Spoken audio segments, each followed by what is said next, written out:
আপনার প্রতি যখন কাফের বেঈমানেরা তীর মারবে, আপনি আমার সন্তানটাকে ডাল হিসাবে তুলে ধরবেন। আমার সন্তানের শরীরে তীর লেগে আমার সন্তান শাহাদাত বরণ করবে, তবু রাহমাতুল আলামিনের শরীরে একটা তীর যেন না লাগে, একটা তরবারির আঘাত যেন না লাগে। সকলে বলি সুবহানাল্লাহ। কিন্তু হযরত জাফর বলেন, স্ত্রী, আল্লাহ রাসূল তিনজনের নাম ঘোষণা করেছেন। আমার আগে এবং পরে আরেকজন রয়েছে, দুইজন রয়েছে। স্ত্রী, তুমি যতই দোয়া করো আল্লাহ আমাকে ফিরাইবে না। আল্লাহ তাআলা আমাকে শহীদ বানাইয়া তোমার সাথে জান্নাতে দেখা করাইবেন। এমন হযরত জাফরের স্ত্রী চটপট করে কাটা মাছের মতো এখানের মধ্যে চিৎকার করতে লাগলো, আসসালামু আলাইকুম ওয়া রাহমাতুল্লাহি ওয়া বারাকাতুহু।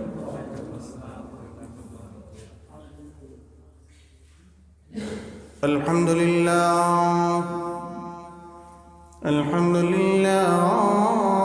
নাহমাদুহু ওয়া নাস্তাঈনুহু ওয়া নাস্তাগফিরুহু ওয়া নু'মিনু বিহি ওয়া নাতাওয়াক্কালু আলাইহি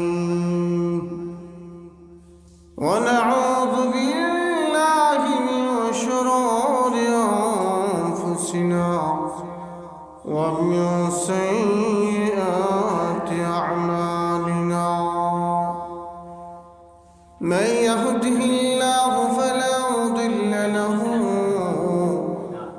ومن يضلله فلا هادي له ونشهد أن لا إله إلا الله وحده لا شريك له.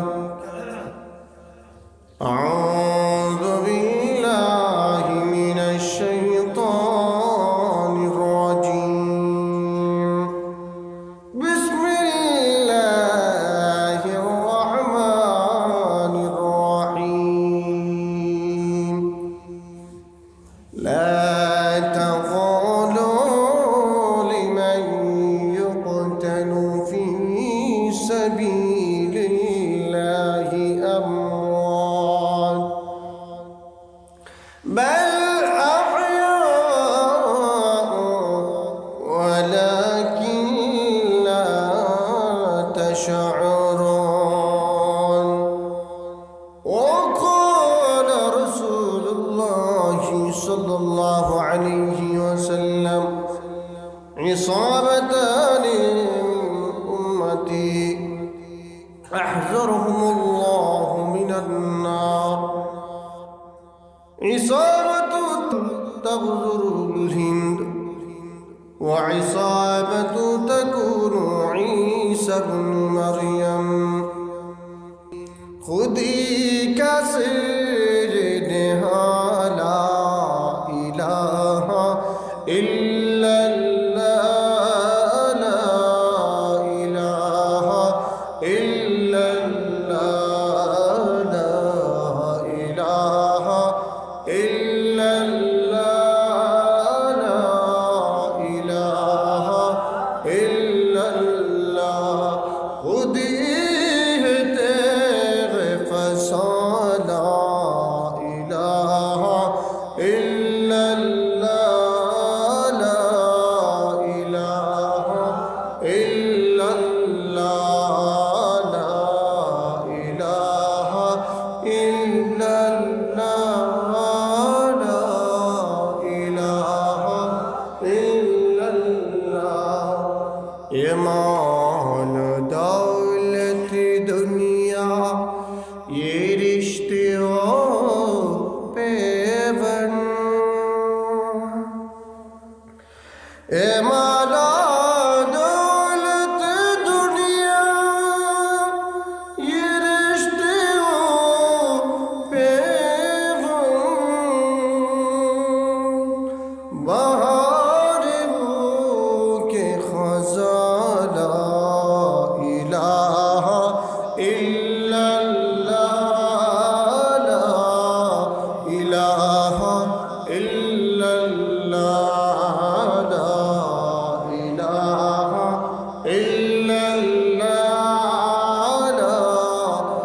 ইলাহা ইল্লাল্লাহ লা ইলাহা ইল্লাল্লাহ মুহাম্মাদুর রাসূলুল্লাহ সাল্লাল্লাহু আলাইহি ওয়াসাল্লাম। মুআজ্জাজ মুহতারাম বেরাদরানি ইসলাম, আজকে শুক্রবার সমবেত সম্মানিত মুরব্বিনে আযম দিন দরদি ভাইয়েরা এবং মাইকের আওয়াজ যতটুকু পৌঁছতেছে তার ভিতরে আমার সম্মানিত দ্বীনি মা ও বোনেরা, আমরা সর্বপ্রথম ওই মহান রব্বুল আলামিনের শুকর ও সুজুদ আদায় করব যে মহান পবিত্র সত্তা আমাদের সকলকে একটি স্বাধীন সার্বভৌমত্ব দেশের মধ্যে মুসলিম সংবিধানের মাধ্যমে এবং আমাদেরকে সমবেত সকলকে মসজিদের মধ্যে শান্তিতে বসার আল্লাহ তাআলা তৌফিক দান করেছেন। এই জন্য মাবুদের শুকরিয়া তান অন্তরটুকু উজাড় করে সকলে একবার জোরে সোরে বলে আলহামদুলিল্লাহ। ভাইরা আমার, আমরা অত্যন্ত দুঃখের এবং পরিতাপের বিষয়, আজকে আমার বিষয় যেহেতু অন্য একটা ছিল, তারপরেও আমি আজকে গজওয়া এবং ইসলামের পক্ষে মুসলমানদেরকে আল্লাহ ও তার রাসূলের কর্তৃক নির্দেশনার মাধ্যমে আমাদেরকে যে লড়াই করার কথা বলা হয়েছে, আমাদেরকে যে প্রস্তুতি নেওয়ার কথা বলা হয়েছে, সে সম্পর্কে কোরআন ও হাদিসের আলোকে দুই চারটি কথা আপনাদের সামনে পেশ করব। আল্লাহ তাআলা যদি আমাকে তৌফিক দান করুক। ওমা তাওফীক ইল্লা বিল্লাহ। ভাইরা, আমরা স্বাধীন সার্বভৌমত্বে বাংলাদেশের মধ্যে আছি, আমরা সকলে বাংলাদেশি। আমরা যারা বাংলাদেশের মধ্যে আছি, মানচিত্র পেয়েছি, ভৌগোলিক মানচিত্র ৫৬,০০০ বর্গ কিলোমিটার যে মানচিত্রটা বাংলাদেশের আয়তন, এই মানচিত্রটা কিভাবে তৈরি হয়েছে? এটা তৈরি হয়েছিল যে মুসলমানদের জন্য একটা ভূমি লাগবে ভারতের মধ্যে। এই ভূমিটা ব্রিটিশরা মুসলমানদের জন্য পাকিস্তানের একটা ভূমিও নির্ধারণ করছে, আর এই মুসলমানদের জন্য এই বাংলাদেশের ৫৬,০০০ বর্গ কিলোমিটার ভূমি নির্ধারণ করছে মুসলিমরা থাকার জন্য, স্বাধীনভাবে বসবাস করার জন্য। কারণ কোর্টের মধ্যে দাঁড়িয়ে একজন হিন্দু নেতা বলতেছে যে মুসলমান আর আমরা ভাই ভাই। তখন সেই সময় ব্রিটিশ পার্লামেন্টের মধ্যে মুসলিম আইনজীবী উনি বললেন, মাই লর্ড, উনি যে বলল মুসলিম হিন্দু ভাই ভাই, আমি একটা গ্লাস পানি নিলাম, আমি পানিটা অর্ধেক খাইয়া দিলাম, ওনাকে বললেন এই পানিটা পান করার জন্য, কিন্তু হিন্দু লয়ার এই পানিটা বাকি অর্ধেকটা আর পান করে না, তাদের ঘৃণা। সাথে সাথে মুসলিম আইনজীবী সাবেত করে দিয়ে দিলেন, তারা আমাদেরকে যদিও দেখাইতেছে আমরা তারা ভাই ভাই, কিন্তু তারা আমাদেরকে কখনো ভাই মনে করে না। শেষ পর্যন্ত ম্যাজিস্ট্রেট বাধ্য হয়েছেন, উনি বিচারপতি বাধ্য হয়েছেন যে এটা ভাগ হয়ে যাবে, মুসলিমদের ভূখণ্ড আলাদা থাকবে। সুতরাং এটা মুসলিমদের ভূখণ্ড, এটাকে অস্বীকার করার মতো নয়। তবে আমাদের ভূখণ্ডের মধ্যে যে কোনো জাতি থাকুক, যে কোনো ধর্মের মানুষ থাকুক, তারা সম্পূর্ণ নিরাপদ। আমরা তাদের নিরাপত্তা দেওয়ার জন্য অঙ্গীকারাবদ্ধ। যতক্ষণ পর্যন্ত তারা এই দেশকে দেশ মনে করবে, এই দেশে থেকে বাংলাদেশের সার্বভৌমত্ব এবং সংবিধানকে মেনে চলবে। আর যখন তারা বাংলাদেশের মধ্যে বসে পার্শ্ববর্তী রাষ্ট্রের স্বপ্ন দেখবে, বাংলাদেশে বসে পার্শ্ববর্তী দেশের ষড়যন্ত্রের মধ্যে তারা লিপ্ত হইবে, তখন তাদেরকে আমরা কখনো ভাই মনে করব না, বাংলাদেশি মনে করব না, আমরা মনে করব তারা আমাদের শত্রু। প্রিয় ভাইয়ের আমার, অন্তরটা চৈচির হয়ে যায়। গত পরশুদিন বাংলাদেশের সীমান্ত, ফেনী সীমান্ত থেকে একজনকে ধরে নিয়েছে, তার নাম হলো ইয়াসিন।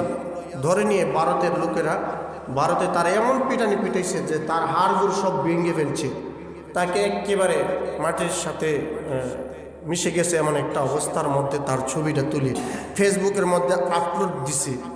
আবার তারা সগর্বে বলতেছে, দেখ তোদের বাঙালিকে কি করেছি, অর্থাৎ আমাদেরকে তারা উস্কানি দিতেছে, উস্কানি।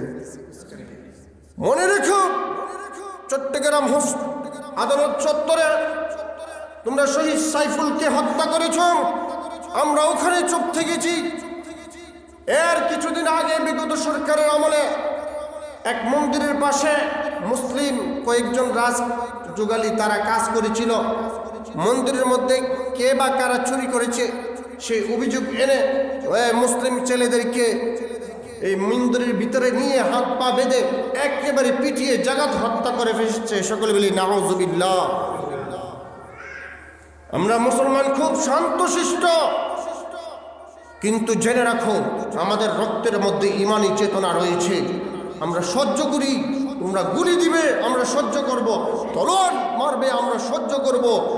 শহীদ সাইফুল ইসলামকে শরীরের মধ্যে প্রায় 25টি ছুরির আঘাত করে একেবারে শরীরটাকে জর্জরিত করে ফেলেছে, আমরা সব সহ্য করে দিয়েছি। কিন্তু জেনে রাখো একদিন যখন আমরা তোমাদের ব্যাপারে সিদ্ধান্তে পৌঁছে যাব, যখন আমাদের ফিট দেওয়ালের মধ্যে ঠেকে যাবে, ওই দিন সুদে আসলে তোমাদের কাছ থেকে বুঝে নেব সব কিছু। ঠিক কিনা বলুন ভাইয়েরা আমার? আল্লাহ রাসূল সাল্লাল্লাহু আলাইহি সাল্লাম আমাদেরকে সুসংবাদ দান করেছেন, ভবিষ্যৎবাণী করেছেন হাদিস শরীফের মধ্যে। হাদিস শরীফের মধ্যে আল্লাহ রাসূল সাল্লাল্লাহু আলাইহি সাল্লাম বলেন, ইসাবাতুন মিন উম্মতি আহযুরহুমুল্লাহ, আমার উম্মতের মধ্যে এমন একটা দুইটা দল থাকবে, ইসাবাতানে দুইটা দল, আহযুরহুমুল্লাহু মিনান নার, আল্লাহ তাআলা ওই দুইটা দলকে জাহান্নামের আগুন থেকে নিরাপত্তা দান করবেন, মুক্তি দান করবেন। সকলে বলি সুবহানাল্লাহ। আল্লাহ রাসূল বলেন, ইসাবাতু তাগজুরুল হিন্দ, একটা দল হইল হিন্দুস্তানের মধ্যে যে গজওয়াতুল হিন্দ যুদ্ধ হইবে, ওই যুদ্ধের মধ্যে যারা জিহাদের মধ্যে শরীক হইবে, যে সমস্ত যুবকরা হিন্দুস্তানের মধ্যে যুদ্ধ করবে কাফের মুশরিকদের বিরুদ্ধে, তাদের ব্যাপারে আমি সুসংবাদ দান করলাম। আরেকটা হইল ইসাবাতু তাকুনু মা ঈসা ইবনে মারইয়াম, আরেকটা দল হইল হযরত ঈসা আলাইহিস সালাতু ওয়াস সালামের সঙ্গে যারা ওই আরব ভূখণ্ডের মধ্যে মিডল ইস্টের মধ্যে যুদ্ধ করবে, ওই দুই দলকে আমি রাসূল সুসংবাদ দিয়ে গেলাম, আল্লাহ তাআলা তাদেরকে মাফ করে দিয়ে দিবে। এখন আসি গজওয়াতুল হিন্দ কি জিনিসটা কি, তার আগে আমরা আরেকটা জিনিস জেনে নেব, এই বাংলাদেশের মধ্যে কিভাবে ইসলাম আসছে। শুক্রবার দিন আধা ঘন্টা সময়ের ভিতরে কি বলবো, তারপরে একটু নলেজ দিতেছি আপনাদেরকে। আমরা যে আজকে মসজিদের মধ্যে বসে নামাজ পড়তেছি স্বাধীন, বাজার করতেছি স্বাধীন, গুরু কুরবানি দিতেছি স্বাধীনভাবে, তাফসীর মাহফিল করতে পারতেছি স্বাধীনভাবে, কিন্তু হিন্দুস্তানের মুসলমানরা ইচ্ছা করলে এরকম পারবো? কবিরা হত্যা করে ফেলে। খুব খারাপ লাগে যখন ভিডিও ক্লিপগুলো সামনে আসে, মুসলিম বৃদ্ধদেরকে দাড়ির মধ্যে ধরে ধরে বলে কি, বলো জয় শ্রীরাম বলো, ওরনা তুমকো কবরস্তান মে ভেজা দোঙ্গা বলে থাপ্পড় মারে। এই ব্রাহ্মণবাদের অত্যাচারে এই দেশের মধ্যে মানুষ অধৈর্য হয়ে গিয়েছিল। আমাদের ব্রাহ্মণবাড়িয়া নাম কেমনে হয়েছে? ব্রাহ্মণদের অত্যাচারে সাধারণ হিন্দু নৃগোষ্ঠী যারা আছে তারাও পর্যন্ত অত্যাচারিত হইত। এই ব্রাহ্মণবাদ তারা যখন মুসলমানদের উপর অত্যাচার করত, ওই সময় বাংলাদেশের মধ্যে একজন আউলিয়া আসছিল আমাদের ব্রাহ্মণবাড়িয়ার মধ্যে, সৈয়দ মাহমুদ শাহ রাহমাতুল্লাহি আলাইহি। উনি দরবারে নিয়ে আসছিলেন ব্রাহ্মণবাড়িয়া থেকে সকল ব্রাহ্মণদেরকে খেদাইয়া ব্রাহ্মণবাড়িয়াকে মুক্ত করে, এটার নাম হলো ব্রাহ্মণবাড়িয়া। আজকে তোমরা বলো ইন্ডিয়া থেকে কুমিল্লা চাই, ফেনী চাই, নোয়াখালী চাই, চট্টগ্রাম চাই, মামুর বাড়ির আবদার ফাইলেইছো না? আমার কথা মিডিয়াতে যাবে, আমি তাদেরকে উদ্দেশ্য করে বলতেছি, কিন্তু ব্রাহ্মণবাড়িয়া এটা নেওয়ার চেষ্টা করো না কেন? সাহস করো ব্রাহ্মণবাড়িয়া নেওয়ার জন্য। দেখি আমাদের ব্রাহ্মণবাড়িয়া একা লড়বে তোমাদের সাথে, ওরা হিন্দুস্তানের সাথে লড়ার মতো হিম্মত আল্লাহ তাআলা ব্রাহ্মণবাড়িয়ার আলেম ওলামা এবং সাধারণ জনগণকে আল্লাহ তাআলা দান করেছেন। সকলে বলি মারহাবা। প্রিয় ভাইয়েরা আমার, আগরতলা চেকপোস্টের মধ্যে এসে ভাঙচুর করেছো, ভিতরে একটু দুইটা দেখতা কি মজাটা আছে। প্রিয় যুবকেরা, আমি আপনাদেরকে উদ্দেশ্য করে বলি, মোবাইলের প্রতি আসক্ত, খেলার প্রতি আসক্ত না হয়ে চিন্তা করুন আমরা কিভাবে এই দেশের মধ্যে ইসলাম পেয়েছি। বাংলাদেশের বিভিন্ন জায়গার মধ্যে এই সমস্ত আউলিয়া কেরামের এখনো মাজার আছে, আমরা তাদেরকে জিয়ারত করব, তবে তাদের মাজারকে উদ্দেশ্য করে কিছু মানুষ পূজা পালি ব্যবস্থা করে দিয়েছে, আমরা তাদের জন্য হেদায়েতের দোয়া করি। প্রিয় ভাইয়েরা আমার, আমি যে কথা বলতেছিলাম, গজওয়াতুল হিন্দ, আল্লাহ রাসূল বলেছেন যারা এটার মধ্যে শরীক হয়ে জিহাদ করবে, আমি নবীজি বলে দিয়ে দিলাম, তারা এমনভাবে শহীদ হইবে আল্লাহ তাআলা তাদের জীবনের সমস্ত গুনাহ মাফ করে দিয়ে দিবে। এই যুদ্ধটা সামনে কেউ কেউ বলেন গাজওয়াতুল হিন্দ হয়ে গিয়েছি, না ভাই, এ কথাটা ঠিক নয়। গাজওয়াতুল হিন্দের যে সমস্ত মুজাহিদরা অবশিষ্ট থাকবেন, 3 ভাগের 2 ভাগ মারা যাবে, 1 ভাগ মারা যাবে, আরেক ভাগ পলায়ন করবে, আরেক ভাগ যে যুদ্ধ করবে, তাদের অবশিষ্ট একটা দল ইমাম মেহেদীর সঙ্গে যুদ্ধের ময়দানের মধ্যে শরীক হইবে। তাহলে তো যারা পূর্বে যদি যুদ্ধ করে থাকতো গজওয়াতুল হিন্দের কেউ, তাহলে তো ইমাম মেহেদী আলাইহিস সালাতু ওয়াস সালামের সাথে জিহাদের মধ্যে গিয়ে শরীক হইতো। ইমাম মেহেদী আলাইহিস সালাতু ওয়াস সালাম কিয়ামতের আগে আসবেন, এটা আমরা সবাই জানি, হাদিস দ্বারাও প্রমাণিত। সুতরাং এই কথাটা ঠিক নয়। আমি যে কথাটা বলতেছিলাম, হযরত আবু হুরায়রা রাদিয়াল্লাহু তাআলা আনহুকে এক সাহাবা প্রশ্ন করলো, ওগো আবু হুরায়রা, গাজওয়াতুল হিন্দ কি? হযরত আবু হুরায়রা রাদিয়াল্লাহু তাআলা আনহু বললেন, গাজওয়াতুল হিন্দের ব্যাপারে আল্লাহ রাসূল সাল্লাল্লাহু আলাইহি সাল্লাম এমন সুসংবাদ দান করেছেন যে আমি যদি জীবিত থাকা অবস্থায় গাজওয়াতুল হিন্দকে আমি পাই, আমি ওখানের মধ্যে গিয়ে যদি শহীদ হতে পারি, আল্লাহ তাআলা সবচেয়ে উত্তম শহীদ হিসেবে আমাকে কবুল করবেন। সকলে বলি সুবহানাল্লাহ। আর যদি আমি ওখান থেকে ফিরে আসতে পারি, আল্লাহ তাআলা আমাকে উত্তম গাজী হিসেবে আল্লাহ পাক রব্বুল আলামিন আমাকে আমার উপরে জাহান্নামের আগুনকে হারাম করবে। সকলে বলি সুবহানাল্লাহ। প্রিয় ভাইয়েরা আমার, এই গাজওয়াতুল হিন্দ, এই জিহাদ আমাদের সামনে আসন্ন, আমাদেরকে তারা উস্কানি দিতেছে। আমরা যতই মনে করতেছি আমরা শান্তিপ্রিয়, আমরা বাঁচতে যাবো, কিন্তু বাঁচতে পারুন না। এই যেমন করেন 500 বা 800 এটেম বোম, একটা এটেম বোম ফালাইলে পুরা একটা শহর ধ্বংস। তারা এগুলো কি বানাইছে পশু পাখি মারার জন্য? মানুষ মারার জন্য, মুসলমান মারার জন্য। সুতরাং কেহই বাঁচতে পারবো না, আমরা প্রস্তুত থাকতে হইবে, আমাদেরকে এই পিছপা হলে হবে না। প্রিয় ভাইয়েরা আমার, আল্লাহ রাসূল সাল্লাল্লাহু আলাইহি সাল্লাম একবার যখন জিহাদের মধ্যে যাচ্ছেন, আল্লাহ রাসূল সাল্লাল্লাহু আলাইহি সাল্লামের হাতে একজন মহিলা এনে একটা বাচ্চা ধরিয়ে দিয়ে দিল। আগো রাসূল, অনেক মানুষ অনেক জিনিস আপনার কাছে দিতেছে, জিহাদের ময়দানে আপনি যাবেন, কিন্তু আমার কাছে তো দেওয়ার মতো কোনো জিনিস নাই গো রাসূল। ও নবীজি, আমি আমার দুধের শিশুটাকে আপনার কাছে দিয়ে দিলাম। নবীজি বললেন, ওগো মা, তুমি তোমার সন্তানকে কেন দিলা? এই সন্তান তো কোনো যুদ্ধ করতে পারবে না, কারো কোনো সাহায্য করতে পারবে না, তীর চালাইতে পারবে না, সে তলোয়ার চালাইতে পারবে না, কেন দিলা? ওই মহিলাটিকে বলল, ওগো রাসূল, আমি জানি আমার সন্তান জিহাদ করতে পারবে না, যুদ্ধ করতে পারবে না, কোনো সাহায্য করতে পারবে না, তবে আপনার প্রতি যখন কাফের বেঈমানেরা তীর মারবে, আপনি আমার সন্তানটাকে ডাল হিসাবে তুলে ধরবেন। আমার সন্তানের শরীরে তীর লেগে আমার সন্তান শাহাদাত বরণ করবে, তবু রাহমাতুল লিল আলামিনের শরীরে একটা তীর যেন না লাগে, একটা তরবারির আঘাত যেন না লাগে। সকলে বলি সুবহানাল্লাহ। মাগো তুমি কাঁদছো কেন একলা বাড়িতে? তোমার আমার দেখা হবে মাগো,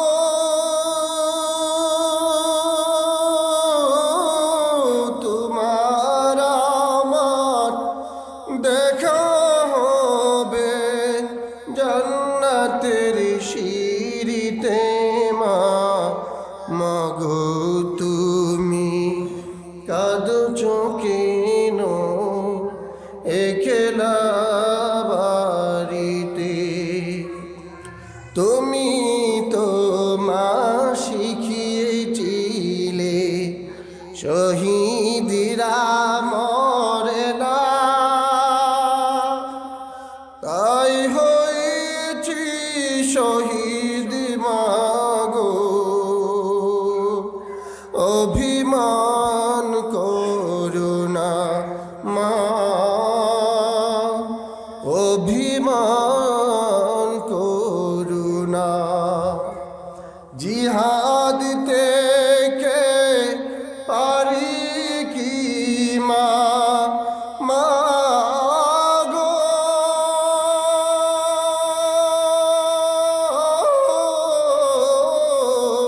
জিহাদ থেকে পারি কি মা এমনিতে ফিরিতে মা মাগো তুমি কাঁদছো কেন একলা বাড়িতে?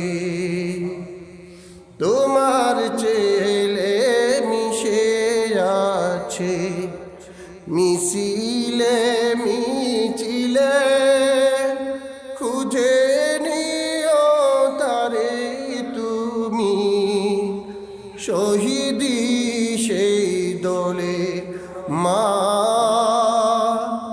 শহীদি সেই দলে। যাবচা শোকে খুঁজে নিও মা গো।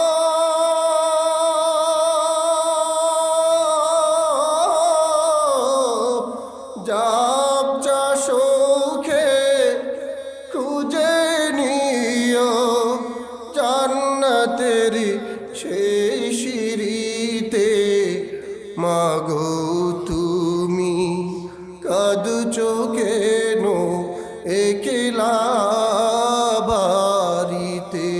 মাগো তুমি কাঁদছো কেন একলা বাড়িতে? তোমার আমার দেখা হবে মাগো।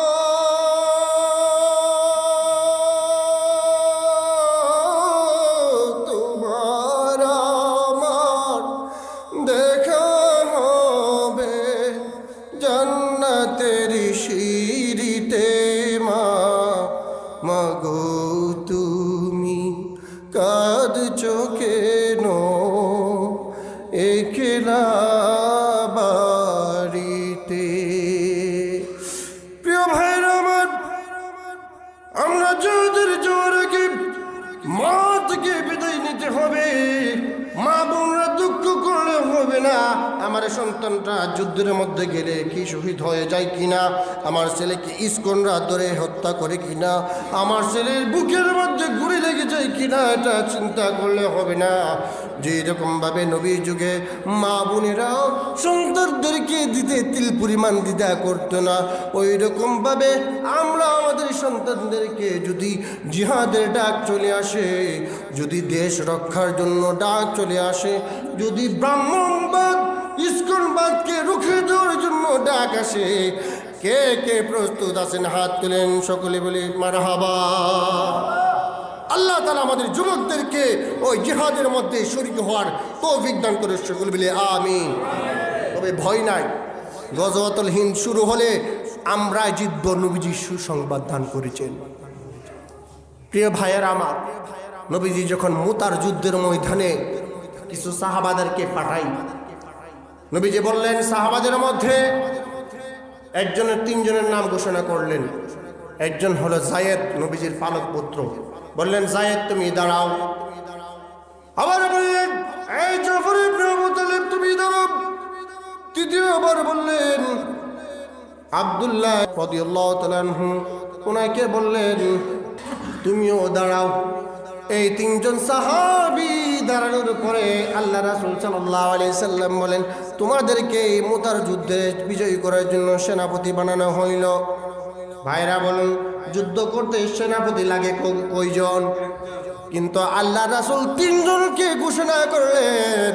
তারা ব্যাপারটা বুঝতে পেরেছেন। আল্লাহ রাসূল সাল্লাল্লাহু আলাইহি সাল্লাম বলেন, আরে সাহাবারা, সেনাপতিরা, তোমরা গিয়ে তোমাদের বাড়ি থেকে বিদায় আনো। নবীজির পালাক পুত্র হযরত যায়েদ বললেন, ও নবী, আপনি আমার বাপ আর হযরতে আয়েশা সিদ্দিকা হলো আমার মা, আপনারা বিদায় দিয়েছেন, আমার আর বিদায় নেওয়ার জন্য বাড়িতে যেতে হবে না, আর কোথাও যেতে হবে না। হযরতে জাফর উনি বাড়িতে গেলেন। বাড়িতে গিয়ে বললেন, ও স্ত্রী, তুমি শুনো, আল্লাহ রাসূল আমাকে মুতার যুদ্ধে যাওয়ার জন্য আমাকে সেনাপতি বানাইছেন, আমি যুদ্ধে চলে যাচ্ছি গো স্ত্রী, দেখা হবে জান্নাতে। স্ত্রী সঙ্গে সঙ্গে হাত তুলে বললেন, ও স্বামী, আপনি যে যুদ্ধের ময়দানে যাবেন, আল্লাহ রাসূল পাঠাইতেছেন, আমার এখানে কোনো দ্বিমত নাই। আল্লাহ তাআলার কাছে দোয়া করলেন, ও আল্লাহ, তুমি আমার জাফর স্বামীকে বীরের বেশে গাজী বানাইয়া ফিরাইয়া দিয়ে দিও।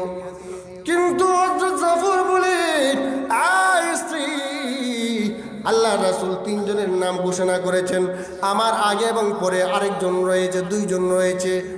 এই স্ত্রী, তুমি যতই দোয়া করো, আল্লাহ আমাকে ফিরাইবে না, আল্লাহ তাআলা আমাকে শহীদ বানাইয়া তোমার সাথে জান্নাতে দেখা করাইবেন। এমন হযরত জাফরের স্ত্রী চটপট করে কাটা মাছের মতো এখানের মধ্যে চিৎকার করতে লাগলো। আবার ওনার ছেলেমেয়েরা জাফরের পাঞ্জাবির পেছনে ধরে টানতেছে আর আব্বা আব্বা বলে চিৎকার করতেছে, আব্বা তুমি কোথায় যাও আমাদেরকে ছেড়ে? হযরত জাফর পিছনের দিকে তাকাইলেন না, একটা বারের জন্য সন্তানের দিকে তাকাইলেন না। ইমানের মহব্বতে, আল্লাহর মহব্বতে, ইসলামের মহব্বতে উনি জিহাদের ময়দানের মধ্যে চলে গেলেন।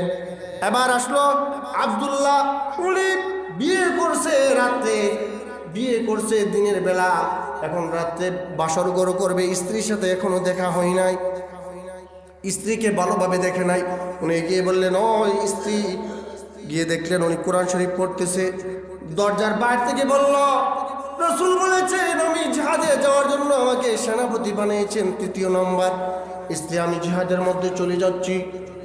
আব্দুল্লাহর স্ত্রী বলল, ও স্বামী, আপনি জিহাদের মধ্যে চলে যান, আমাদের এতে কোনো আপত্তি নাই। আসলে শেষবারের মতো একটু আপনাকে দেখে লই গো স্বামী, আপনার চেহারাটা একবার দেখে আমি অন্তরটাকে শান্ত করি। এই কথা বলার পরে আব্দুল্লাহ বললেন, ও স্ত্রী, আমি যদি ঘরে যাই তুমি আমার কাছে প্রেম নিবেদন করবে, আমি তোমার মায়ে পড়ে যাব, জিহাদে যেতে পারবো না। স্ত্রী বললাম, আরে আব্দুল্লাহ, আমাদের বিয়ে হয়েছে, আপনাকে আমি ঠিক মতো দেখতেও পাই নাই, আপনাকে আমি চেহারাটা চিনি নেব, যাতে করে আপনার চেহারা দেখে কালকে আমাদের ময়দানে লক্ষ লক্ষ মানুষের মধ্যে আপনাকে চিনি যেতে আমি স্বামী হিসেবে গ্রহণ করে জান্নাতে যেতে পারি। এই জন্য আপনাকে বলেছি ঘরে প্রবেশ করার জন্য, প্রেম নিবেদন করব না। আব্দুল্লাহ তারপরে ঘরের ভিতরে গেলেন না। উনি উনার স্ত্রীকে ডেকে বললেন, ও প্রাণের স্ত্রী, তুমি যদি আমার জন্য অপেক্ষা করো, সারা জীবন যদি অপেক্ষা করতে পারো, ধৈর্য ধরে যদি থাকতে পারো, আল্লাহ তাআলা কিয়ামতের ময়দানে তোমার আমার সাক্ষাৎ হাসরের ময়দানের মধ্যে পরিচয় করে মিলিয়ে দিয়ে দিবেন। সকলে বলি সুবহানাল্লাহ। ভাইরা আমার, যুদ্ধ যখন শুরু হইল রোমানদের বিরুদ্ধে, রোমানরা ছিল 1,00,000 আর মুসলমানরা ছিল মাত্র 1,000। যখন যুদ্ধ শুরু হইল, হযরত যায়েদ প্রথম যুদ্ধের ময়দানে শহীদ হয়ে গেলেন। আবার ঝান্ডা ধরল হযরত জাফর রাদিয়াল্লাহু তাআলা আনহু। ইসলামের ঝান্ডা ধরার পরে উনি যখন জিহাদ করতে লাগলেন, কাফেররা ওনাকে ঘিরে ওনার ডান হাতটা কূপ দিয়ে কেটে ফেলল। উনি বাম হাতে ঝান্ডা ধরলেন, ছাড়লেন না। এবার বাম হাতটা যখন কেটে ফেলল, উনি এবার দুইটা উনার বুক দ্বারা দুটো কাটা হাত দ্বারা উনি এইভাবে ধরে ফেললেন ঝান্ডাটাকে। তারপরে যখন কাফেররা ওনার পা দুইটা কেটে দিল, উনি তারপরে ওনার মাথাটা যখন আলাদা করে দিল, ওনার মাথা দ্বারা এই ঝান্ডাকে উনি কামড় দিয়ে ধরে রাখলেন। তারপরে ইসলামের ঝান্ডাকে উনি মাটিতে পড়তে দেন না। প্রিয় ভাইয়েরা আমার, হযরতে আব্দুল্লাহ উনি দৌড়ে গেলেন ঝান্ডাটা আনার জন্য। উনি বলেন, আমি দেখলাম সব কিছু ওনার শেষ হয়ে গিয়েছে, শরীরের মধ্যে 90টা তরবারের আঘাত, তারপর উনি দাঁত দিয়ে কামড়ে ইসলামের ঝান্ডাকে ধরে রেখেছেন। প্রিয় ভাইয়েরা আমার, যদিও তাদের ভারতের কাছে হাজার হাজার অ্যাটম বোম রয়েছে, লক্ষ লক্ষ সৈনিক রয়েছে, কিন্তু জেনে রাখুন আমাদের বাংলাদেশিদের কাছে যদিও আমরা কম সংখ্যক সৈনিক, কিন্তু আমাদের আল্লাহু আকবার ধ্বনির বিরুদ্ধে তাদের জয় শ্রীরাম ধ্বনি চলবে না, তারা কুচু কাটা হয়ে যাবে, ঠিক কিনা বলে? প্রিয় ভাইয়েরা আমার, হযরত ওমর ইবনে আব্দুল আজিজ উনাকে যখন হযরত জাফরকে দাফন করলেন, দাফন করার পরে উনি রাত্রে স্বপ্নে দেখলেন কি হযরত জাফর দুইটা নূরের পাখা দিয়ে উনি জান্নাতের মধ্যে উঠতেছেন। হযরত জাফরকে যখন প্রশ্ন করলেন, ও জাফর, আল্লাহ তাআলা আপনার সঙ্গে কি ব্যবহার করেছেন? হযরত জাফর বলেন, আমি আল্লাহ তাআলার কাছে বলেছি, আল্লাহ আপনি আমার একটা মনের আশা পূর্ণ করে দিয়ে দেন। আল্লাহ গো, দুনিয়াতে আবার যাওয়ার জন্য আমাকে তৌফিক দান করুন, যাতে করে আমি আবারও আপনার রাস্তায় শহীদ হয়ে ইসলামের ঝান্ডাকে ধরে রাখতে পারি, এই জন্য আমাকে দুনিয়াতে পাঠাইয়া দিয়ে দিই। সুতরাং যারা মৃত্যুবরণ করে জিহাদের মধ্যে তারা কখনো মরে না। আল্লাহ তাআলা আমাদের সকলকে যেই সময় ডাক আসে, শুধু আলেম ওলামারা নামবে এমন না, আমরাও মুসলমান, আমাদেরও নামা দরকার আছে, ঠিক কিনা? আল্লাহ তাআলা আমাদের সকলকে তৌফিক দান করুক। একটু সময়টা অনেকটা বেশি হয়ে গিয়েছে, যেমন নামাজের সময়। আমরা যারা নামাজ তো পড়বই, এর আগে একটা ঘোষণা শুনি। গত সপ্তাহ জুমার নামাজের পরে তারিখ নির্ধারণ হয়েছে আমাদের ডিসেম্বর মাসের 30 তারিখে এই মসজিদের ওয়াজ, এই গ্রামের, এই মহল্লার, এই এলাকার ওয়াজ 30শে ডিসেম্বর। দেশের বড় বড় আলেম ওলামায়ে কেরাম এখানের মধ্যে আসবেন। একটা ওয়াজ তো আর এমনি হয়ে যায় না, ওয়াজটা করতে গেলে তো কিছু প্যান্ডেল লাগবে, মাইক লাগবে, বক্তাদের জন্য কিছু একটা আমরা হাদিয়া দিব, এছাড়া আরও বিভিন্ন আদারওয়াইজ খরচ আছে। এই জন্য আপনাদেরকে অনেকের উপরে একটা চাঁদা পালাইছে, আপনারা জানেন। এটা আমরা অতি তাড়াতাড়ি দিয়ে দিব, আমরা অতি তাড়াতাড়ি জিনিসটাকে দিয়ে দিব। আজকে যারা পারে আজকে দিয়ে দিব, পরে যারা দেবার আমরা তাড়াতাড়ি আমরা এই টাকাগুলো আমরা পরিশোধ করে দিয়ে দিব, যাতে করে আমরা মাহফিলটা সুন্দর হয়। নিজের মনে করে একটা উৎসব আমেজ মনে করে যারা আত্মীয় স্বজন বাড়ি আছে তারাও দিয়ে আনবেন যে এই দিন ওয়াজটা শোনার জন্য, যাতে করে আমরা ওয়াজটা খুব সুন্দর হই, যাতে করে এলাকার মধ্যে একটা প্রভাব পড়ে। শুধুমাত্র এই বছর থেকে আমরা শুরু করতে যাচ্ছি। আল্লাহ তাআলা যদি আমাকে হায়াতে রিজিকে রাখে, দেখবেন কত সুন্দর করে একটা ওয়াজ মাহফিল আমরা সামনে সাজাই। এই ওয়াজ মাহফিলটা পুরো এলাকার মধ্যে একটা রেকর্ড হয়ে থাকবে ইনশাআল্লাহ। এমন একটা ওয়াজ মাহফিল আমরা সামনে। আর সবচেয়ে বড় কথা হইল, যে এলাকার যুবকরা যত অ্যাক্টিভ, এই মাহফিলটা তত সুন্দর হয়। আপনারা এই গ্রামের যত যুবকরা আছেন, আপনারা যদি অ্যাক্টিভ থাকেন, কাজ যদি ঠিকভাবে করেন, মাহফিলটা ততই সুন্দর হবে। আল্লাহ তাআলা আমাদের সকলকে আমল করার তৌফিক দান করুক। যারা সাদাকাত সুন্নাত করি নাই, আমরা সুন্নাত করে নেই।